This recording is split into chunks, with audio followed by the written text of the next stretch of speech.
Hello बच्चों, आज हम आप लोगों को ये सिखाएंगे कि इलेक्ट्रॉनिक विन्यास से या इलेक्ट्रॉनिक विन्यास की सहायता से आवर्त सारणी में तत्वों के स्थान की विवेचना। तो हमारा कहने का मतलब ये है कि कोई भी एलिमेंट्स यानी कि कोई भी तत्व आवर्त सारणी के किस वर्ग में है, कौन सा उसका आवर्त है, क्या उसकी वैलेंसी है और क्या उसके बाह्यकोश में उपस्थित इलेक्ट्रॉन की संख्या है और किस ब्लॉक का एलिमेंट्स है। तो कुछ नियम हैं जिन नियमों की सहायता से हम एक्सप्लेन कर सकते हैं कि आवर्त सारणी में उस तत्व की विवेचना मतलब स्थान की विवेचना क्या होगी, यानी कि उस तत्व का स्थान क्या होगा। तो इलेक्ट्रॉनिक विन्यास से आवर्त सारणी में तत्वों के स्थान की विवेचना करने के लिए कुछ नियम है। जिस तत्व का आपको आवर्त सारणी में स्थान की विवेचना करनी हो, अर्थात स्थान के बारे में जानना हो, तो सबसे पहले क्या करना है, सबसे पहले हमें सर्वप्रथम उस तत्व का इलेक्ट्रॉनिक विन्यास करना है। क्या करना है, उस तत्व का हमें सबसे पहले इलेक्ट्रॉनिक विन्यास करना होता है। फिर उस तत्व की आवर्त संख्या ज्ञात करने के लिए, मतलब जिस तत्व के बारे में आप जानना चाह रहे हैं कि वो तत्व किस आवर्त का एलिमेंट्स है, तो उस तत्व की आवर्त संख्या ज्ञात करने के लिए कुछ नियम है। जैसे क्या बताया गया कि हम उस तत्व का इलेक्ट्रॉनिक विन्यास करेंगे, उस तत्व का हम क्या करेंगे, इलेक्ट्रॉनिक विन्यास करेंगे, और जो इसका इलेक्ट्रॉनिक विन्यास करते टाइम उसमें जितने कोष होंगे, अर्थात कोषों की कुल संख्या को हम क्या बोलेंगे, उस तत्व का आवर्त कहते हैं। तो क्या लिखा है, इलेक्ट्रॉनिक विन्यास की सहायता से बाह्य कोष की मुख्य क्वांटम संख्या, बाह्य कोष की जो मुख्य क्वांटम संख्या होती है, यानी कि मुख्य क्वांटम संख्या को हम लोग स्मॉल n से रिप्रेजेंट करते हैं, की संख्या के मान से उस तत्व की आवर्त संख्या को ज्ञात किया जा सकता है। तो इसका मोटा मोटी आप ऐसे समझें, किसी तत्व का जब इलेक्ट्रॉनिक विन्यास आप करेंगे तो इलेक्ट्रॉनिक विन्यास करने में उसके इलेक्ट्रॉन कितने कोषों में कंप्लीट हो रहे हैं, जितने आपके कोष आएंगे वो क्या होगी, उस तत्व का आवर्त होगा। यानी आवर्त बराबर क्या हो जाएगा, कोषों की संख्या, और कोषों की संख्या जो होती है वो मेन क्वांटम नंबर के संख्या के बराबर होती है। किसके बराबर होती है, मेन क्वांटम नंबर के बराबर होती है। तो किसी तत्व का आवर्त ज्ञात करने के लिए क्या करना है, मतलब उसमें उपस्थित कोषों की संख्या, और कोषों की संख्या रिप्रेजेंट करती है मुख्य क्वांटम संख्या को, अर्थात मेन क्वांटम नंबर को। तो इस तरीके से हम क्या कर सकते हैं, किसी तत्व का आवर्त ज्ञात कर सकते हैं। फिर देखो हमें क्या करना है, फिर जब हम किसी तत्व का इलेक्ट्रॉनिक विन्यास करेंगे, अगला हमने लिख रखा है तत्व का इलेक्ट्रॉनिक विन्यास। तत्व के इलेक्ट्रॉनिक विन्यास में उपस्थित जो अंतिम इलेक्ट्रॉन होगा, अंतिम इलेक्ट्रॉन जिस उपकोष में जाता है उसे हम लोग क्या कहते हैं, उसे हम लोग ब्लॉक कहते हैं। ठीक है, उसे हम लोग क्या कहते हैं, ब्लॉक कहते हैं। यानी कि इसका मतलब ये हुआ, जब हम किसी तत्व का इलेक्ट्रॉनिक विन्यास करेंगे, ठीक है, जब हम किसी तत्व का इलेक्ट्रॉनिक विन्यास करेंगे तो हम ये देखते हैं कि जो तत्व का लास्ट इलेक्ट्रॉन है, यानी कि अंतिम इलेक्ट्रॉन है, वो किस उपकोष में जा रहा है। जिस उपकोष में जाएगा वो उसका क्या कहलाएगा, ब्लॉक कहलाएगा। अर्थात यानी कि कहने का मतलब ये हुआ, अगर अंतिम इलेक्ट्रॉन यस उपकोष में प्रवेश कर रहा है तो उस तत्व की ब्लॉक एस हो जाएगी। अगर पी उपकोष में प्रवेश कर रहा है तो पी उपकोष का हो जाएगा। डी उपकोष में अगर प्रवेश कर रहा है तो डी उपकोष को होगा, और अगर एफ उपकोष में लास्ट इलेक्ट्रॉन प्रवेश करेगा तो वो एफ ब्लॉक का तत्व हो जाएगा। यहाँ पर आपको ये ध्यान देना है कि हीलियम को छोड़कर, मतलब हम जो भी हमने अभी आपको नियम बताए, नियम संख्या 3 के अकॉर्डिंग, मतलब अंतिम इलेक्ट्रॉन जिस उपकोष में प्रवेश करेगा उसे हम ब्लॉक कहेंगे। लेकिन आपको हीलियम को छोड़कर बाकी सारे तत्वों पर ये नियम फॉलो होता है। जैसे हीलियम क्या होता है, हीलियम का परमाणु क्रमांक 2 होता है, इसका इलेक्ट्रॉनिक विन्यास 1s2 होगा। तो इसका लास्ट इलेक्ट्रॉन कहाँ गया, इसका लास्ट इलेक्ट्रॉन यस उपकोष में जा रहा है, इसलिए ये यस उपकोष का एलिमेंट होना चाहिए था।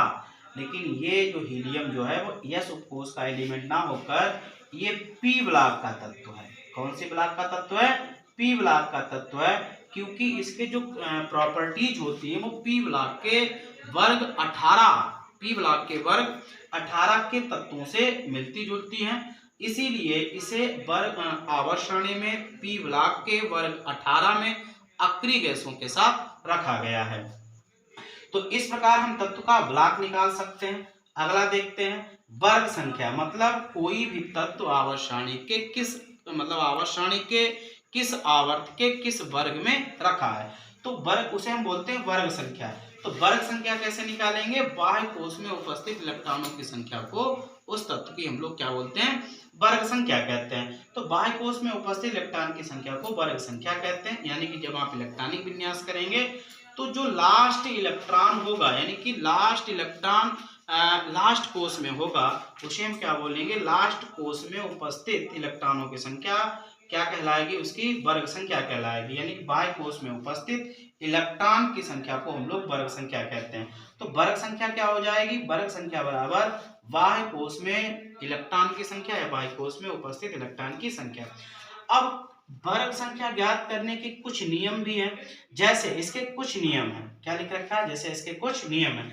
अगर मान लिया कोई तत्व यस ब्लॉक का है, अगर कोई तत्व यस ब्लॉक का है, तो अगर यस ब्लॉक का तत्व है तो उसकी वर्ग संख्या क्या हो जाएगी, बाह्य कोश के यस उपकोश में उपस्थित इलेक्ट्रॉन की संख्या उस तत्व की क्या हो जाएगी, वर्ग संख्या हो जाएगी। ठीक है, तो अगर यस ब्लॉक का तत्व है तो उसके लिए क्या हो गया, बाह्य कोश के यस उपकोश में इलेक्ट्रॉन की संख्या को ही हम क्या बोलेंगे, वर्ग संख्या बोलेंगे। याद रखना कि केवल यस ब्लॉक के एलिमेंट्स के लिए। यहाँ पर भी हमने लिख रखा है हीलियम को छोड़कर, ऊपर हम आपको बता ही चुके हैं, अर्थात पहले हमने आपको बता ही दिया कि जो हीलियम होता है वो एस ब्लॉक का एलिमेंट्स ना होकर पी ब्लॉक का एलिमेंट्स है, जिसे आवर्त सारणी के पी ब्लॉक के वर्ग 18 अर्थात 0 में स्थान दिया गया है। फिर हम देखते हैं पी ब्लॉक के तत्वों की वर्ग संख्या कैसे ज्ञात करेंगे। पी ब्लॉक का मतलब क्या हुआ कि वे तत्व जिनका अंतिम इलेक्ट्रॉन पी कोश में प्रवेश करता है उन्हें हम लोग पी ब्लॉक के तत्व कहते हैं। तो पी ब्लॉक के तत्वों की आवर्त संख्या ज्ञात करने के लिए आपको क्या करना है, बाह्य कोश में कुल इलेक्ट्रॉन की संख्या और प्लस आपको 10 कर देना है। ठीक है, तो पी ब्लॉक के तत्वों की वर्ग संख्या ज्ञात करने के लिए 10 प्लस बाह्य कोश में कुल इलेक्ट्रॉन की संख्या, ये हो जाएगी पी ब्लॉक के वर्ग, पी ब्लॉक तत्वों की वर्ग संख्या। अब हम डी ब्लॉक तत्वों की वर्ग संख्या कैसे ज्ञात करेंगे। डी ब्लॉक तत्वों की वर्ग संख्या ज्ञात करने के लिए क्या फार्मूला होगा, बाह्य कोश के यस उपकोश में, बाह्य कोश के मतलब लास्ट उपकोश जो कोश होगा उसका यस उपकोश तथा n-1 डी यानी कि लास्ट कोश से पहले का डी उपकोश। इसे यहाँ पर ध्यान देना, n-1 डी का मतलब होता है लास्ट कोश से पीछे का अर्थात पहले का डी उपकोश में उपस्थित इलेक्ट्रॉन की संख्या। तो ये इस तरीके से हम डी ब्लॉक तत्वों की वर्ग संख्या ज्ञात कर सकते हैं। तो ये कुछ पॉइंट है जिनके आधार पर हम बता सकते हैं कि तत्व आवर्त सारणी में कौन से आवर्त में है, कौन सी ब्लॉक में है, कौन सी वर्ग संख्या है उसकी। तो अभी और इसके बारे में समझेंगे। अब आपको हम मतलब एग्जाम्पल से समझाएंगे कि कोई तत्व इलेक्ट्रॉनिक विन्यास की सहायता से आवर्त सारणी के किस वर्ग में है, किस ब्लॉक में है, किस आवर्त में है। ठीक है, तो अभी इसे साफ करते हैं। जैसे अब हमने आपको सारे नियम बता दिए, अब कुछ उदाहरण से समझते हैं। जैसे हमने उदाहरण लिया, कोई एक तत्व है जिसका परमाणु क्रमांक है 17। कितना है, परमाणु क्रमांक 17 है। तो परमाणु क्रमांक 17 वाले तत्व की आपको आवर्त सारणी में क्या बतानी है, स्थिति बतानी है। ठीक है, परमाणु क्रमांक 17 वाले तत्व की आवर्त सारणी में स्थिति की विवेचना करनी है, अर्थात स्थान के बारे में बताना है। तो सबसे पहले आपको क्या करना होगा, 17 का करना होगा इलेक्ट्रॉनिक विन्यास। तो 1s2 2s2 2p, ये 6 हो जाएगा। और इस तरीके से आप इलेक्ट्रॉन गिन सकते हैं, 2 2 4 और 6 कितने हो गए, 10। 3s2 और 3p कितने हो जाएंगे, 3 12 हो गए, 3p 5। तो इस तरीके से आपके क्या होगा, इलेक्ट्रॉनिक विन्यास। अब आप देखो कोष कितने हैं, ये 1s है अर्थात पहला कोष है, ये 2s 2p दूसरा कोष हो गया, 3s एंड 3p क्या हो गया, तीसरा कोष हो गया। तो यहाँ पर कोष कितने हैं, यहाँ पर कोष हैं आपके 3, या आप ऐसे कह सकते हैं जो लास्ट कोष है, कौन सा लास्ट कोष है, इसकी जो मुख्य क्वांटम संख्या n है, मुख्य क्वांटम संख्या को n से रिप्रेजेंट करते हैं। तो मुख्य क्वांटम लास्ट कोष तो यही होगा, लास्ट कोष की मुख्य क्वांटम संख्या कितनी है, 3। तो कोष भी कितने हैं और मुख्य क्वांटम संख्या भी कितनी है, 3 है। मुख्य क्वांटम संख्या भी, इसमें कोषों की संख्या कितनी है, इसमें कोषों की संख्या ऐसे आप गिन सकते हो, 1s 2s 2p आपका 1 हो गया, 3s 3p आपका तीसरा हो गया। तो कोष आपके 3 हो गए। या आप ऐसे कह सकते हो लास्ट कोष की जो मुख्य क्वांटम संख्या होगी वो कितनी होगी, 3 होगी।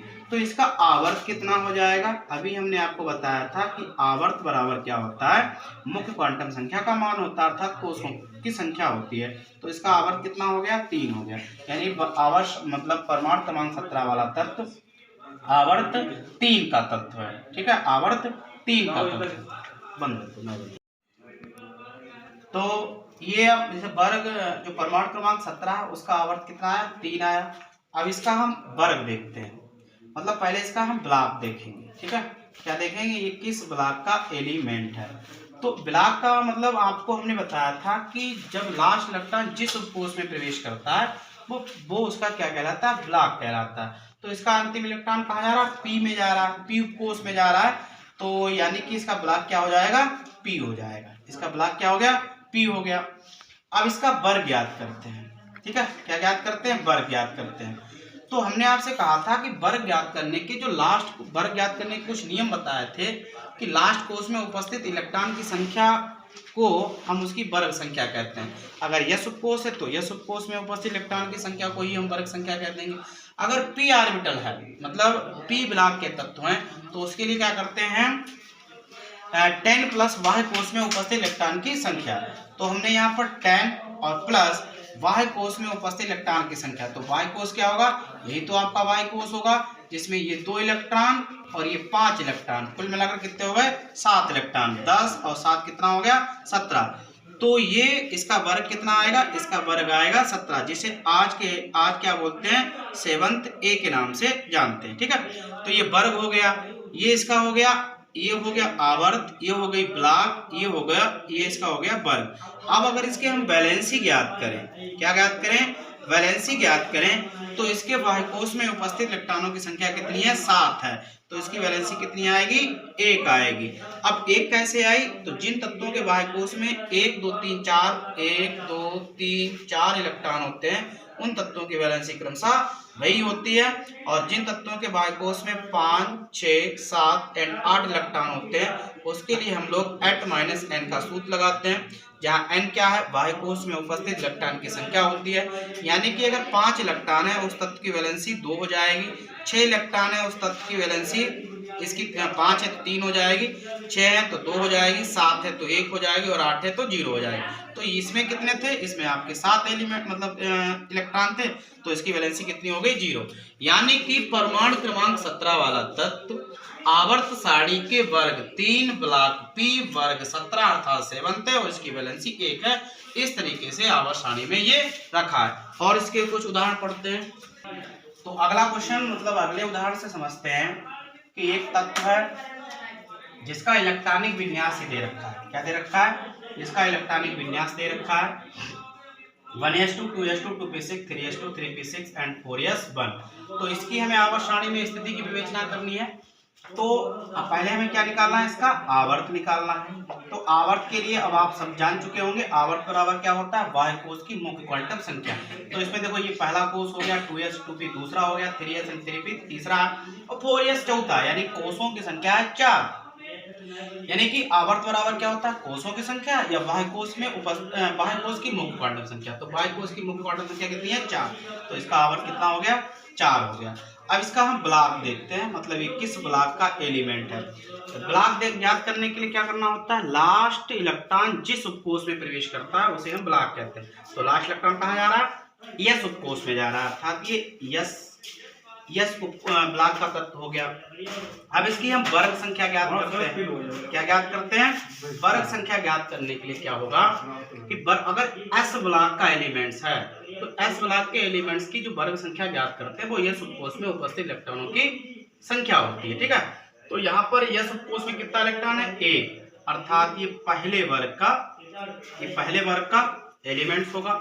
और इसकी वैलेंसी अगर हम ज्ञात करें, वैलेंसी क्या हो जाएगी? इसकी वैलेंसी भी 1 हो जाएगी। यानी कि इस परमाणु क्रमांक वाला तत्व आवर्त सारणी के आवर्त 4 ब्लॉक s वर्ग 1 वैलेंसी जिसकी 1 है में रखा गया है। और भी इसके उदाहरण है, एक उदाहरण और समझाते हैं आपको। अब हम लोग देखते हैं कि एक मतलब तीसरा क्वेश्चन यानी कि तीसरा उदाहरण समझ सकते हैं कि मान लिया कोई एक तत्व है जिसका परमाणु क्रमांक है 28। ठीक है, कितना है?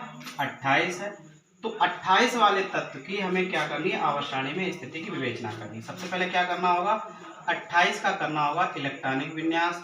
1s2 2s2 2p6 3s2 3p6 और इधर क्या हो जाएगा 4s2।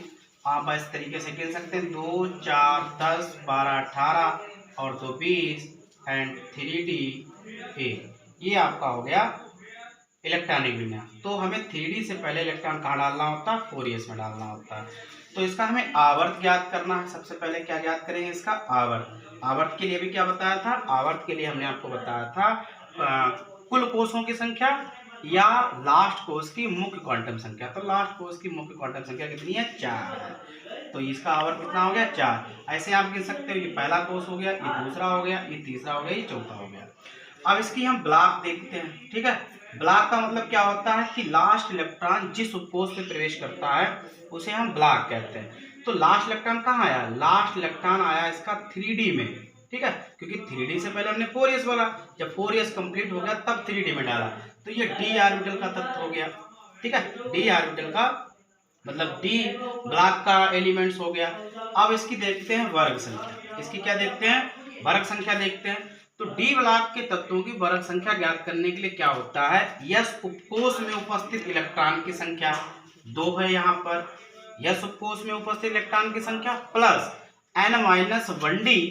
n-1d उपकोष में उपस्थित इलेक्ट्रॉन की संख्या। n-1d का मतलब होगा लास्ट कोष से पहले का कोष जो होगा डी उपकोष। तो डी उपकोष में यहाँ पर कितने इलेक्ट्रॉन है 10। तो कुल मिलाकर कितना हो गया, मतलब 8 है, कुल मिलाकर कितना हो गया 10।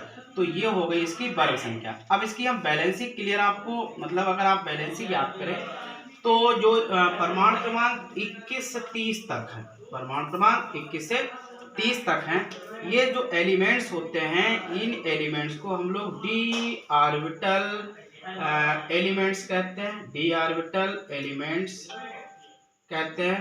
अर्थात आप कह सकते हैं डी मतलब संक्रमण तत्व कहते हैं। और डी ऑर्बिटल जो एलिमेंट्स होते हैं यानी कि डी ब्लॉक के जो तत्व होते हैं या संक्रमण तत्व होते हैं, ये तत्व क्या करते हैं, वेरिएबल वैलेंसी शो करते हैं।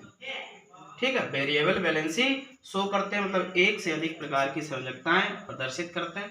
तो इसके ऊपर यानी कि परमाणु क्रमांक 21 से 30 तक के तत्वों की संयोजकता कैसे ज्ञात करते हैं, इसके लिए हम एक छोटा सा वीडियो बनाएंगे किसी दिन और आप लोग उसे देख सकते हैं। तो आज यहाँ पर हमने क्या स्थिति जानी, तो परमाणु आवर्त उसका 4 आ गया, ब्लॉक डी आ गया, वर्ग इसका कितना आ गया, वर्ग उसका आ गया 10। तो ये 10वें वर्ग का है, डी ब्लॉक का है, चौथे वर्ग का। तो इस तरीके से हम क्या कर सकते हैं, किसी भी तत्व की आवर्त सारणी में स्थिति की विवेचना कर सकते हैं। और इसे एक उदाहरण से और समझते हैं। तो अब एक चौथे उदाहरण से समझते हैं। तो जैसे हमने बताया कि एक तत्व मतलब एक तत्व है ए, इसका इलेक्ट्रॉनिक विन्यास दे रखा है इतना 1s2 2s2 2p6 3s2 3p6 3d1 and 4s2। Electron आपके लीजिए 2 4 10 12 18 19 और 21।